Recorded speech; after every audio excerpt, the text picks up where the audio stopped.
likewise in our campaign and for a small part of the administration very early on. I haven't been dealing with him at all.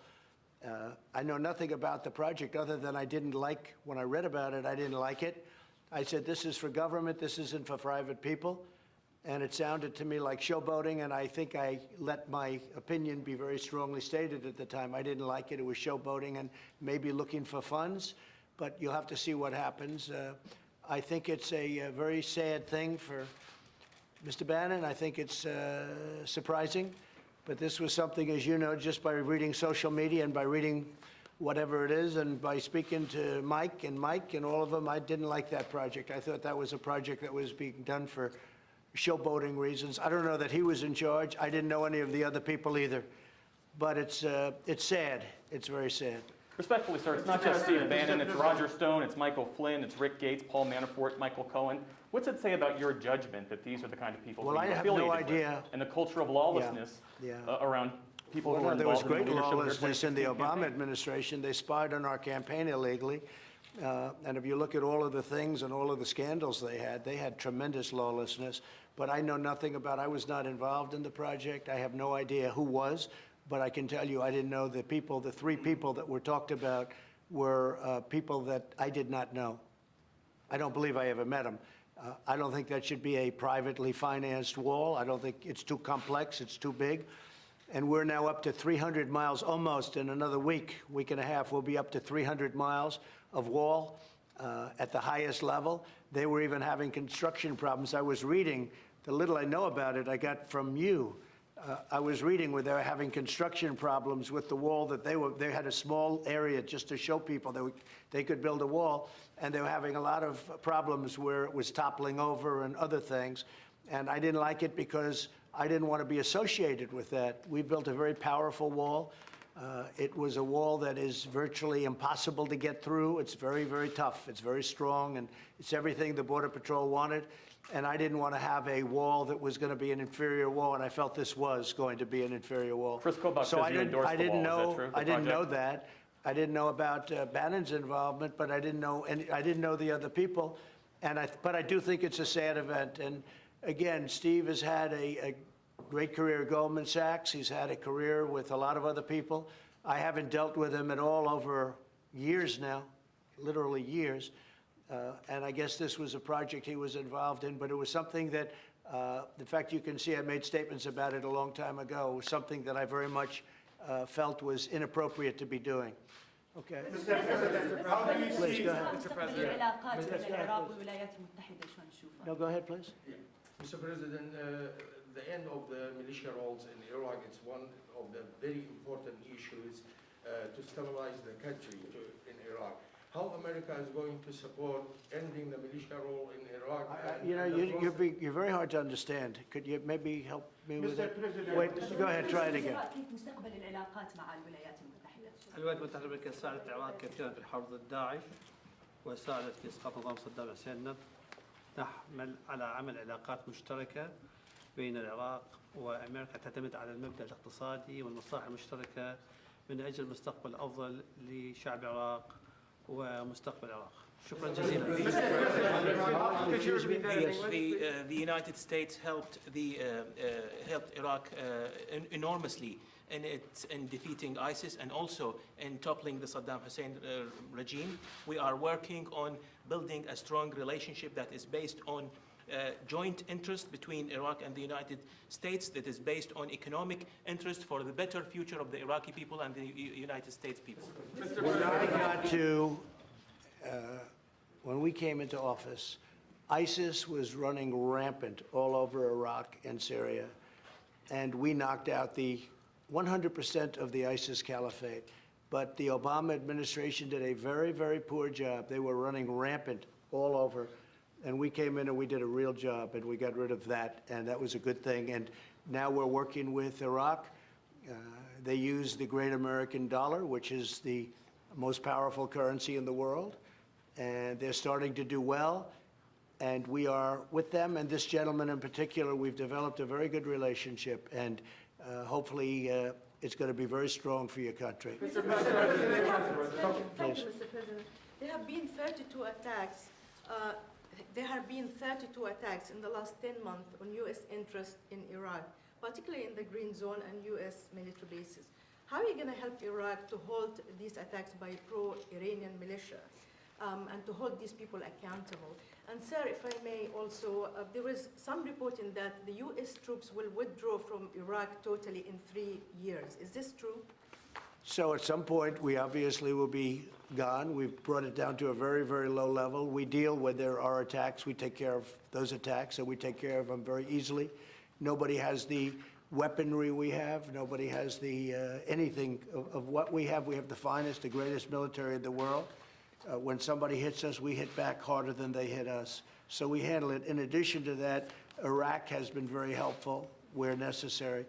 But we have been taking our troops out of Iraq fairly rapidly, and we look forward to the day when we don't have to be there, and hopefully Iraq can live their own lives and they can defend themselves, which they've been doing long before we got involved. Yes, please. Mr. President, how do you see the role of the Kurds in Iraq? About the bounties. You say you hit back hard, but we haven't seen any definitive strike back for bounties upon Americans. Well, you don't know about the bounties. I mean, you're telling me if you know something, you can let us know, but you obviously don't know very much about it. But if we found out that would be true, if we found that would be a very, it would be a fact, what you just said, we would hit them so hard your head would spin. Go ahead. Mr. President, how do you see the role of the Kurds in Iraq? And how is important relationship between Baghdad and Erbil? Well, the Kurds helped us greatly in defeating the, as you know, the ISIS and getting the ISIS, 100% of the ISIS caliphate. So we have a very good relationship with the Kurds, and we've also treated them very well. Mr. President, Yes, on the please. bombing. Yeah. The end of the militia rules in Iraq is very important to stabilize the country. How America can help ending the militia rules, and how can help Iraq in the democracy process? Well, what we're doing is we're helping where we can. But again, that's a country, that's a separate country. They have a prime minister, and they have people in office, and they have to run their country. We've been in Iraq for a long time. I won't say whether or not I said we should be there, but frankly, I didn't think it was a good idea. But I was a civilian, so who's going to listen to me? But I made my point pretty clear, I guess as clear as a civilian can do it.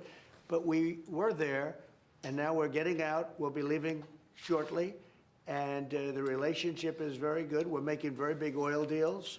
Our oil companies are making massive deals, and that's basically the story. I mean, we're very happy with the relationship that we've developed over the last couple of years. I thought before that, frankly, the United States was being taken advantage of, but we're going to be leaving, and hopefully we're going to be leaving a country that can defend itself. Mr. President, on the troops, Mr. President. In the United States, there were airstrikes on northern Iraq and Kurdistan region, killing one civilian. I know in your talks and your meetings here, you talk a lot about the sovereignty of Iraq. Is that something that you're looking for help from the United States? And Mr. President, if that's something if Iraq is asking for help in terms of the interference from the neighbors, not just Iran, but other neighbors where they're attacking northern Iraq? Well, they'll have to make a specific request, but certainly the Prime Minister has my ear. So if he does that, we'll take a look. They do have, it's a very unstable part of the world. And I'm not talking about Iraq. I'm talking about the whole of the Middle East. It's a very, very unstable part of the world. But we're there to help, and because of the relationship, we would certainly be willing to lend you the kind of support that you need.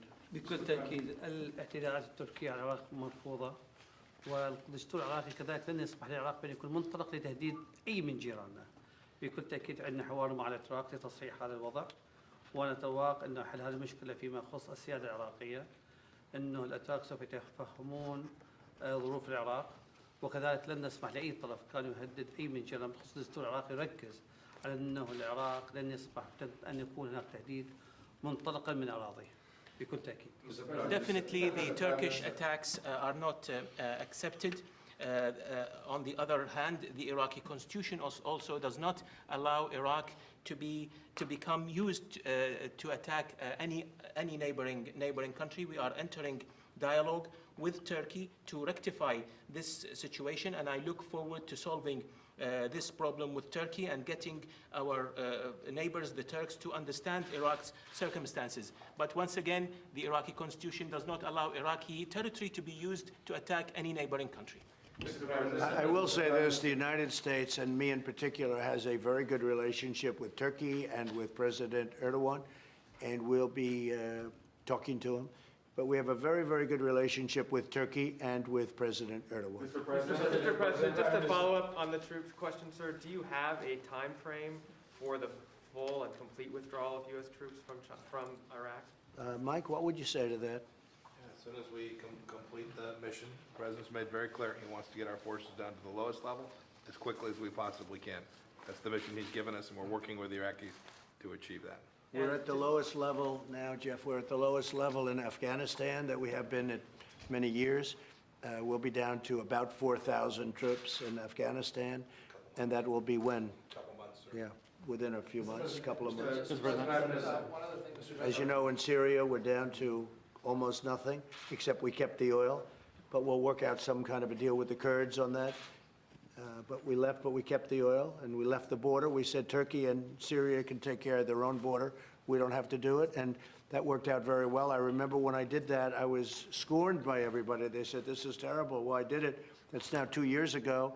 We did it with Mike Pence, went over and met with the various parties, and very successfully, and we removed our troops. Nobody was killed, nobody. And now they protect their own border like they have been for hundreds of years.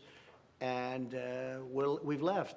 But we did keep a small force, and we kept the oil, and we'll make a determination on that oil fairly soon. And just one domestic question, sir. The Manhattan case about your taxes has now ruled that you do need to turn over your taxes. Do you have a reaction to that? Well, the Supreme Court said if it's a fishing expedition, you don't have to do it. And this is a fishing expedition, but more importantly, this is a continuation of the witch hunt, the greatest witch hunt in history. There's never been anything like it, where people want to examine every deal you've ever done to see if they can find that there's a comma out of place.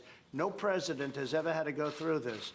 The Supreme Court shouldn't have allowed this to happen, but no president has ever had to go through this. But what the Supreme Court did do is say, if it's a fishing expedition, my interpretation is essentially you don't have to do it. So we'll probably end up back in the Supreme Court. But this is just a continuation of the most hideous witch hunt in the history of our country. We beat Mueller. We won at every level in Washington, in D.C. We won at every level. So now what they do, they send it into New York. So now we have an all-Democrat state, all Democrats, and they send it into New York. This should never be allowed to happen to another president. This is a continuation of the most disgusting witch hunt in the history of our country. All it is. But the Supreme Court said fishing expedition. This is the ultimate fishing expedition. Nobody has anything. We don't do things wrong. But they'll say, let's go in and inspect every deal he's ever done. Let's get papers from 10 years, every paper, every deal he's ever signed. Maybe we can find where some lawyer made a mistake, where they didn't dot an I, where they didn't put a comma down someplace. And then we can do something. This is a disgrace, and this should never, ever be allowed to happen again. Right? Thank you very much. Mr. President, on Navalny, the Russian opposition leader, he was hospitalized, and they think he was poisoned. Is that the U.S. government's determination? That We haven't seen it yet. We're looking at it, and Mike's going to be reporting to me soon. Okay? Thank you very much, everybody. Thank you.